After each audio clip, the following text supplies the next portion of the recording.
हमारे देश में जो सियासत है ये पीढ़ियों के हिसाब से की जाती है। कोई 3 पीढ़ी के लिए सिस्टम बनाता है, कोई 7 पीढ़ियों के लिए सिस्टम बनाता है।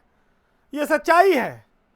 और जब जब चुनाव आते हैं तो सियासत में नेता पुत्रों की पुत्रियों की एक ऐसी फौज दिखती है जो आने वाले वक्त में प्रदेश की और देश की लीडरशिप में बड़ा नाम बन सकती है। ये हमेशा से होता रहा है। उत्तर प्रदेश का 2022 का ये जो चुनाव है, इस बार भी कुछ नेता पुत्रों के लिए महत्वपूर्ण बनने वाला है।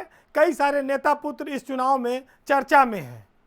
जो राजनेता सियासत में लंबी पारी खेल चुके हैं और उम्र के एक पड़ाव पर आ गए हैं, अब वो चाहते हैं कि उनकी जो ये विरासत है ये अपनी आने वाली पीढ़ी को हस्तांतरित की जाए। आज हम आपको ऐसे कई नामों से रूबरू कराएंगे जिन नेताओं के बेटे मैदान में उतरने को तैयार हैं। उनके लिए टिकट की लामबंदी भी हो रही है। अगर आप नज़र डालेंगे तो सबसे पहले आपको दिखेगा कि दिग्गज समाजवादी नेता और मंत्री रहे शिवपाल यादव के पुत्र आदित्य यादव चुनाव लड़ने की तैयारी में हैं। उनकी अपनी पार्टी थी तब भी वो चुनाव लड़ते। अब जब उनका समाजवादी पार्टी के साथ गठबंधन हो गया है तो स्वाभाविक है कि वो चुनाव लड़ेंगे।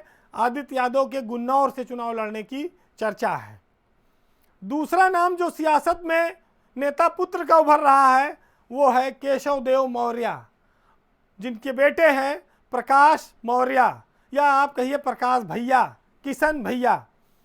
ये वो नेता हैं जो अखिलेश यादव के साथ गठबंधन में हैं और जो पश्चिम का इलाका है उसमें किसी ज़िले से चुनाव लड़ेंगे।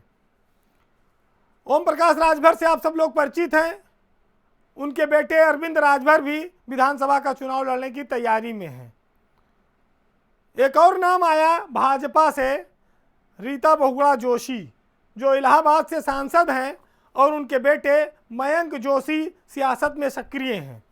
वो लखनऊ कैंट से अपनी मां की पुरानी सीट पर टिकट चाहते हैं। एक और नाम आपको बताऊं जो हाल ही में चर्चित हैं और मंत्री पद से इस्तीफा देकर समाजवादी पार्टी में आए स्वामी प्रसाद मौर्य। उनके बेटे हैं उत्कृष्ट मौर्य।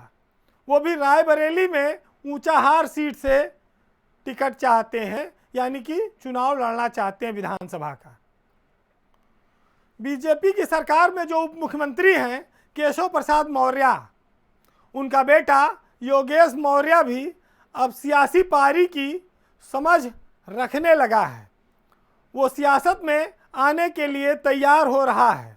हालांकि सियासत में नेता पुत्रों की सफलता की कई सारी कहानियां हैं, लेकिन उसमें बेटियां कुछ ही हैं, गिनती की हैं, वो पीछे रह जाती हैं। क्योंकि हमारे समाज में यह माना जाता है जो स्वाभाविक वारिस होता है वो बेटा है। उन्हीं की तरह वो भाग दौड़ कर सकता है, पिता की तरह वो तमाम दांवपेच सीख सकता है और सियासत में जो सीढ़ियां हैं उनको वो तेज़ी से चढ़कर ऊपर भी जा सकता है। महिलाओं के लिए ये रास्ता बड़ा दुर्गम है, कठिन है, कांटों भरा है, इसलिए उनको थोड़ा पीछे रहना पड़ता है।